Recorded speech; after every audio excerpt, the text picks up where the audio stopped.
Muslims mark Eid al-Fitr holiday with joy, worry. Muslims are observing the Islamic holiday of Eid al-Fitr, typically marked with communal prayers, celebratory gatherings around festive meals and new clothes.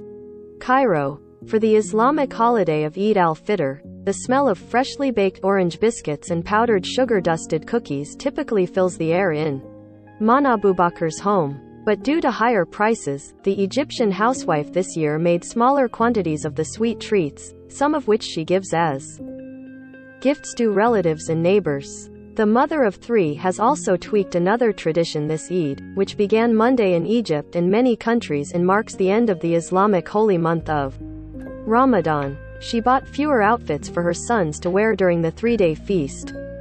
I told them we have to compromise on some things in order to be able to afford other things, she said. This year, Muslims around the world are observing Eid al-Fitr, typically marked with communal prayers, celebratory gatherings around festive meals and new clothes, in the shadow of a surge in global food prices exacerbated by the war in Ukraine. Against that backdrop, many are still determined to enjoy the holiday amid easing of coronavirus restrictions in their countries while, for others, the festivities are dampened by conflict and economic hardship.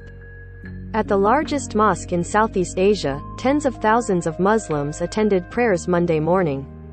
The Istiqlal Grand Mosque in Indonesia's capital, Jakarta, was shuttered when Islam's holiest period coincided with the start of the coronavirus pandemic in 2020 and was closed to communal prayers last year. Words can't describe how happy I am today. After 2 years we were separated by pandemic. Today we can do Eid prayer together again, said Epi Tanjung, after he and his wife worshipped at another Jakarta mosque. Hopefully all of this will make us more faithful. The mood was festive at Cairo's Al-Azhar Mosque where people congregated for the Eid prayer on Monday. One man threw lollipops in the air for kids to catch in celebration before the prayer started, while other children played with balloons. I was really happy at seeing the gathering and the joy of the people for Eid, said one worshipper, Marwan Taher. The atmosphere here really made me feel like it's Eid. The war in Ukraine and sanctions on Russia have disrupted supplies of grain and fertilizer, driving up food prices at a time when inflation was already raging. A number of Muslim-majority countries are heavily reliant on Russia and Ukraine for much of their wheat imports, for instance. Even before the Russian invasion, an unexpectedly strong global recovery from the 2020 coronavirus recession had created supply chain bottlenecks, causing shipping delays and pushing prices of food and other commodities higher. In some countries, the fallout from the war in Ukraine is only adding to the woes of those already suffering from turmoil, displacement or poverty.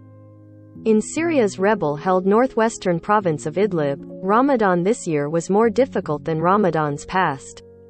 Abed Yassin said his wife and 3 children now receive half the amounts of products, including chickpeas, lentils, rice and cooking oil, which last year they used to get from an aid group.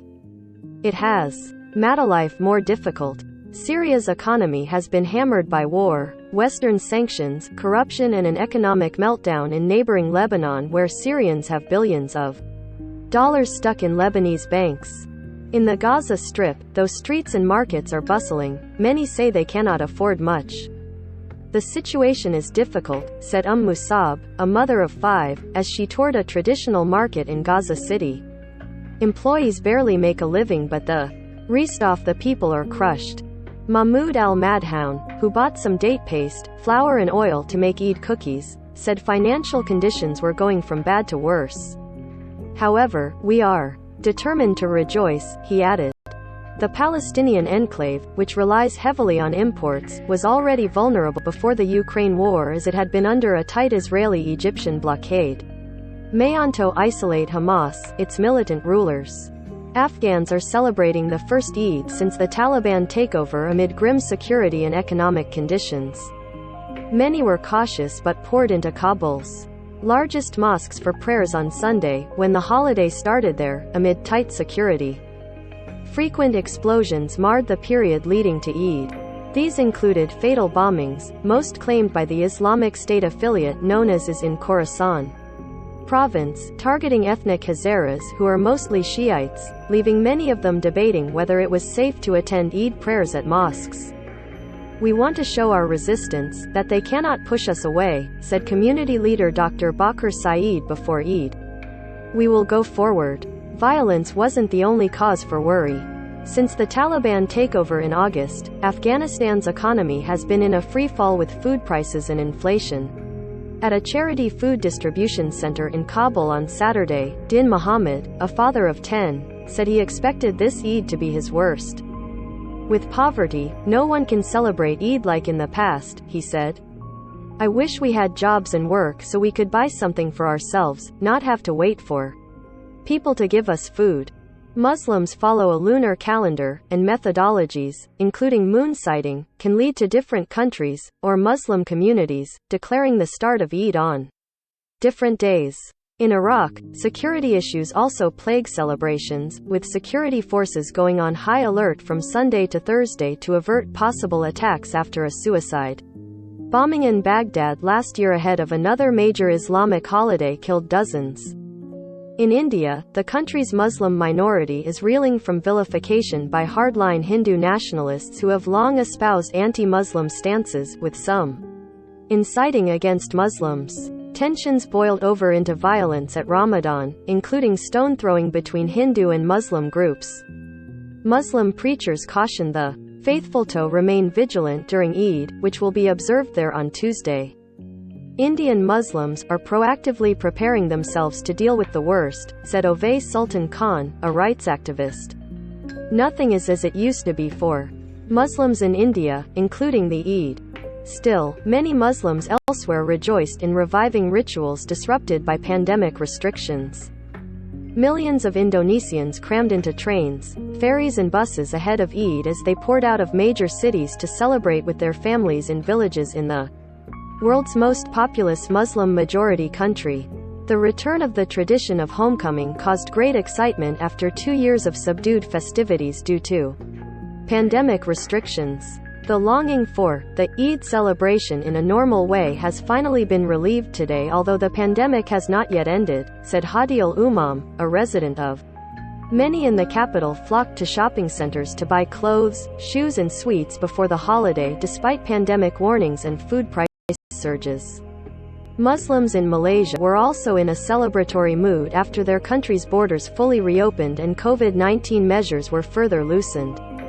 Ramadan bazaars in shopping malls have been filled with shoppers ahead of Eid and many traveled to their hometowns. "It's a blessing that we can now go back to celebrate," said sales manager Feroz Muhammad Talib, who works in Kuala Lumpur. His family will celebrate at his wife's village where they plan to visit neighbors. "It's not about feasting but about getting together," he said ahead of the holiday. With COVID-19 still on his mind, the family will take precautions such as wearing masks during visits. There will be no handshakes, just fist bumps.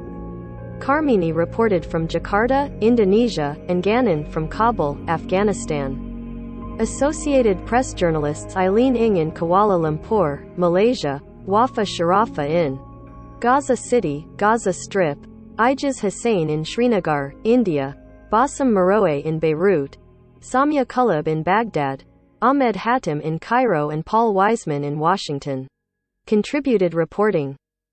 Associated Press religion coverage receives support through the app's collaboration with The Conversation US, with funding from Lilly Endowment Inc. The AP is solely responsible for this content.